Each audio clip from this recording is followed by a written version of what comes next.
नमस्ते, मैं अलका ठाकुर हूँ और आप सभी का अलका मेडिकल क्लासेस में स्वागत है। तो आज हम क्या डिस्कस करने वाले हैं? आज हम डिस्कस करने वाले हैं जो आप सब फील करते हैं। गर्मी का मौसम है और आपको गैस बन जाता है, या फिर आपको खाने की इच्छा नहीं होती है, या फिर आपके पेट में हमेशा दिक्कत रहती है। आपने सारे टेस्ट करवा लिए, आपको कब्ज कभी कभी महसूस होता है, कभी कभी आपको लगता है कि बिल्कुल ठीक है, या फिर आप डाइट प्रॉपर ले रहे हो और फिर भी आपकी बॉडी में प्रॉब्लम है। तो ऐसा क्यों होता है? ऐसा इसीलिए होता है क्योंकि एक टर्म है जिसको हम सीखेंगे आज, गैस्ट्रो इंटेस्टाइनल डिस्ट्रेस। इसका मतलब क्या होता है? इसका मतलब ये है कि आपके पेट में, आपके आंत में, आपके लीवर में दिक्कत है। अब डाइजेस्टिव सिस्टम में जब दिक्कत होता है तो कैसे हो जाता है? आपके बॉडी में ऐसा क्या होता है जो आपकी बॉडी में सब कुछ आप खा रहे फिर भी नहीं लग रहा है? तो अल्टीमेटली आपका होता क्या है? आपको गैस की समस्या के साथ साथ तमाम तरीके की समस्या है जिसमें आप समझ नहीं पा रहे हो कि आपके बॉडी में ऐसा क्या हो गया है। खाना ठीक से पचता नहीं है, या फिर खाना खाने की इच्छा नहीं होती है, या फिर अगर आप खाते भी हो तो आपको ऐसा लगता है कि गैस बहुत ज्यादा बन जा रहा है। कुछ भी खा रहे हो गैस एक्स्ट्रा बन जा रहा है। तो क्या होता है? सबसे पहली चीज हम ये समझेंगे, क्या समझेंगे? सबसे पहली चीज हम ये समझेंगे कि इसका रीजन क्या है। देखो, समर में क्या होता है ना, समर में आपके आंतों की जो मोटेलिटी है, इसका मतलब होता है आंत जब मूवमेंट करते हैं उसको हम पेरिस्टाल्सिस मूवमेंट बोलते हैं, वो जो मोटेलिटी है वो फिर अफेक्ट होती है। इसकी वजह से भी आपको दिक्कत होता है। दूसरी चीज, आंतों में अच्छी वाली बैक्टीरिया जैसे कि लैक्टोबैसिलस हो गया या बिफिडोबैक्टीरियम हो गया, याद रख लेना इस चीज को। दोनों जो बैक्टीरिया है अगर वो कम हो गई, ये अच्छी वाली है, और उसके जगह पे अगर ग्राम नेगेटिव कोई भी बैक्टीरिया अगर ज्यादा पनप गई या फिर ज्यादा वहां पे अपनी संख्या बढ़ा ली, तो उस कंडीशन में भी आपके आंतों में दिक्कत होती है, खाना ठीक से पचता नहीं है, या फिर स्टूल हार्ड हो जाता है। केमिकल शॉक हम बोल सकते हैं। जब आप फ्रिज का ठंडा पानी पीते हो, कैसे पीते हो, क्या होता है, किस तरीके से होता है, ये मैं जस्ट समझाऊंगी, तब भी आपको गैस बनता है। तो गैस कंटिन्यू आपको बन रहा है जिसकी वजह से आप बहुत ज्यादा परेशान हो। तो एक चीज सबसे पहले हम समझेंगे, थर्मोरेगुलेटरी स्प्लेनिक ब्लड शिफ्ट। होता क्या है कि जब आप एक्सट्रीम हीट में होते हो तो आपका जो हाइपोथैलेमस है जो कि ब्रेन में है वो ट्रिगर कर जाता है, भैया धूप बहुत ज्यादा है, और आप अब जब आप जा रहे हो तो ये ट्रिगर कर गया। जैसे ही ये ट्रिगर किया तो आपके सिंपैथेटिक नर्वस सिस्टम जो कि आपके पूरे शरीर में फैला हुआ है उसको क्या करता है? उसको सीधा सिग्नल भेजता है, क्या करने के लिए? कि हीट बहुत ज्यादा बॉडी में हो गई है, बॉडी को अब ठंडा रखना है। हाइपोथैलेमस ने कहा सिंपैथेटिक नर्वस सिस्टम को। उस टाइम में होता क्या है, ये झट से क्या करेगा? आपकी बॉडी की सारी नसें को फैला देगा, जितनी भी बॉडी में नसें हैं सबको फैला देगा। उस टर्म को हम बोलते हैं वेसोडायलेशन या फिर वेसोडायलेशन आप बोल सकते हो। तब क्या हुआ?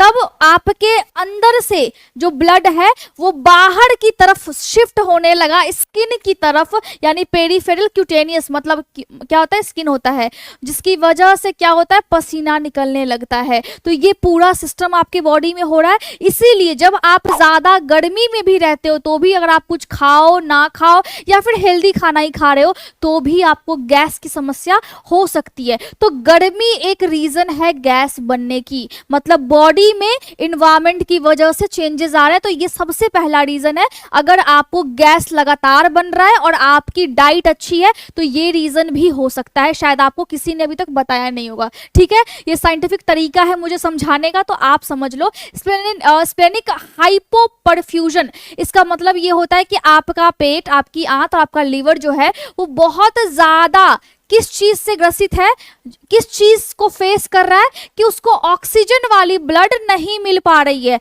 तो उस कंडीशन में भी क्या होगा? गैस बनेगा। इसका मतलब है कि या तो आप बहुत ऐसे जगह पे हो जहां पे ऑक्सीजन का लेवल कम है, या फिर आपके बॉडी में खून की कमी है, क्योंकि जो एक आरबीसी होता है उसके पास 4 हीमोग्लोबिन होते हैं और वहां पे आपके ऑक्सीजन के मॉलिक्यूल्स भी होते हैं। ठीक है, तो जैसे ही खून कम हुआ, स्पेशली औरतों में आपने देखा होगा, उनको गैस की समस्या बहुत ज्यादा बनती है। तो क्यों बनती है? क्योंकि उनके बॉडी में खून की कमी है। खून की कमी है तो ऑक्सीजन की कमी है, और जब ऑक्सीजन की कमी तो गैस बनना एक रीजन हो सकता है। ठीक है, इसके अलावा आपके बॉडी में सही से हाइड्रोक्लोरिक या पेप्सिन नहीं निकल पा रहा है, तो इसका एक रीजन है। देखो, आप जो भी खाते हो तो आपके पेट में HCl ठीक से निकल नहीं पा रहा है, पेप्सिन ठीक से निकल नहीं पा रहा है, मतलब बॉडी में डिस्टर्बेंस है। तब भी गैस बनेगा, या फिर जब आपका पेट सही से उस गैस को निकाल ना पाए तब भी गैस बनता है, ठीक है। या पेरिस्टालसिस अगर मूवमेंट ठीक से नहीं हुआ, आंतों का अगर मूवमेंट ठीक से नहीं हुआ तो खाना पचेगा ही नहीं, और जब खाना पचेगा ही नहीं तो सही से आपका जो स्टमक है वो सही से एसिड निकालेगा ही नहीं, तो वहां भी प्रॉब्लम होती है। बहुत ज्यादा पसीना आने की वजह से आपकी बॉडी का एक्स्ट्रा सेलुलर जो फ्लूइड होता है वो कम हो जाता है। अब देखो कि बॉडी में सिर्फ पानी है, बिल्कुल भी नहीं। बॉडी में पानी के नाम पे आपके फ्लूइड्स होते हैं।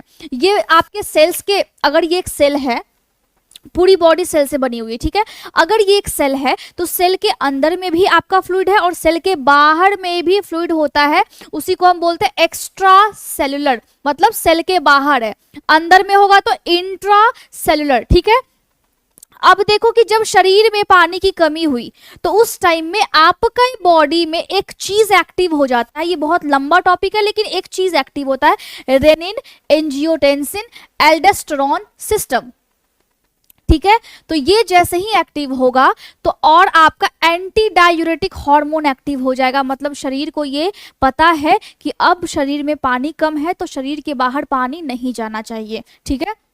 तो ये पता है इसको, तो आपके बॉडी में क्या होगा, पानी कंजर्व होना शुरू हो जाएगी। तो उस केस में आपका जो बॉडी है वो अंदर पानी को रखने की कोशिश करेगा, क्यों? क्योंकि बॉडी में डिहाइड्रेशन ना हो। तो उस स्थिति में भी आपको गैस की समस्या हो सकती है जब लगातार पानी कम रहे बॉडी में, मतलब डिहाइड्रेशन की वजह से भी होता है। तो अगर ज़्यादा गैस बन रहा है तो पानी पी करके आप देखिए। इसके अलावा लार्ज इंटेस्टाइन क्या करता है, बॉडी में अगर पानी की कमी होती है तो जो भी मल होते हैं उसमें से पूरा पानी खींच लेता है, तो कॉन्स्टिपेशन हो गया। जैसे ही कॉन्स्टिपेशन हुआ वहाँ पे जो एनारोबिक जो बैक्टीरिया है, जो ग्राम नेगेटिव बैक्टीरिया है, वो ज़्यादा फर्मेंटेशन करने लगे, मतलब CO2 ज़्यादा जब निकालने लगते हैं तो बॉडी में आपके ऑक्सीजन की कमी हो जाती है फिर से, और फिर से आपको गैस बनने लगता है। तो ये भी एक मूवमेंट होता है। पैरालाइज्ड पेरिस्टालसिस, आपके आंतों में दिक्कत है, आंतों में आपके लीकेज हो गया है, उस कंडीशन में भी दिक्कत आपको होने लगती है। इसके अलावा एक और चीज़ है एपिथेलियल बैरियर डैमेज। जब आप फ्रिज का पानी पीते हो ना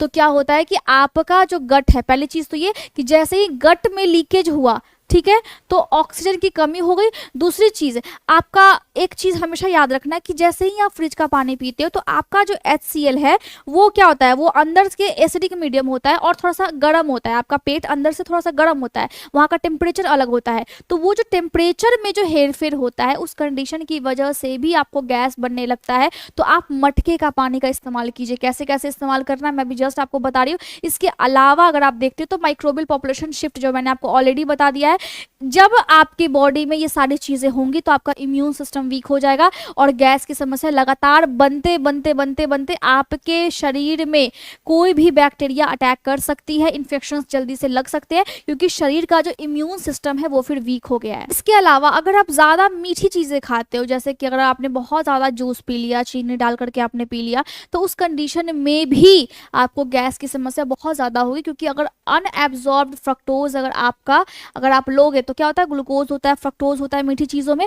तो वो क्या होता है, वो हेवी सॉल्यूट होता है जो कि आपके बॉडी में आसानी से नहीं बच पाता है और आंतों को ज़्यादा दिक्कत का सामना करना पड़ता है, तो आपको गैस की समस्या होती है। तो क्या करना है, आपको ना ज़्यादा मीठी चीज़ें खानी है, ना ज़्यादा आपको तेल मसाले वाली चीज़ें खानी है, आपको योगा करना है, एक्सरसाइज करना है, साथ ही साथ मटके का पानी पीना है। गर्मी में भी आपको ये ध्यान रखना है कि आप धनिया का पानी पियो। एक पानी के बॉटल में आप धनिया रख दो, पुदीने का पानी आप पियो, पुदीना हमेशा रख दो, खीरा का स्लाइस डाल करके रखो और तब वो आप पानी पीजिए।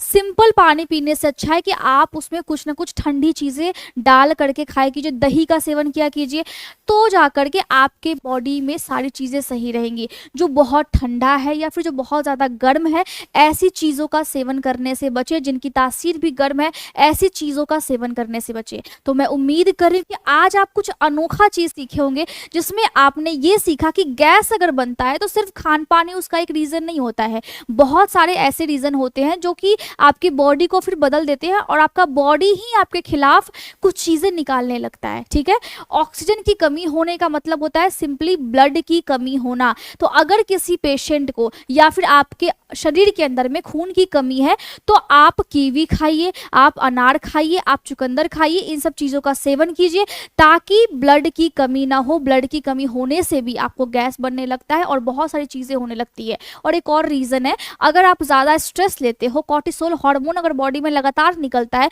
उसकी वजह से भी डाइजेशन आपका अफेक्ट होता है, जिसकी वजह से गैस की समस्या होती है। तो अगर आपको कब्ज नहीं है और गैस लगातार बन रहा है तो इन सब बातों पे ध्यान दीजिए और कमेंट करके बताइए क्या ये सारी बातें आपको पहले से पता थी। फिर से मिलते हैं नेक्स्ट वीडियो में, तब तक के लिए खुश रहिए और अपने सपनों के लिए काम कीजिए।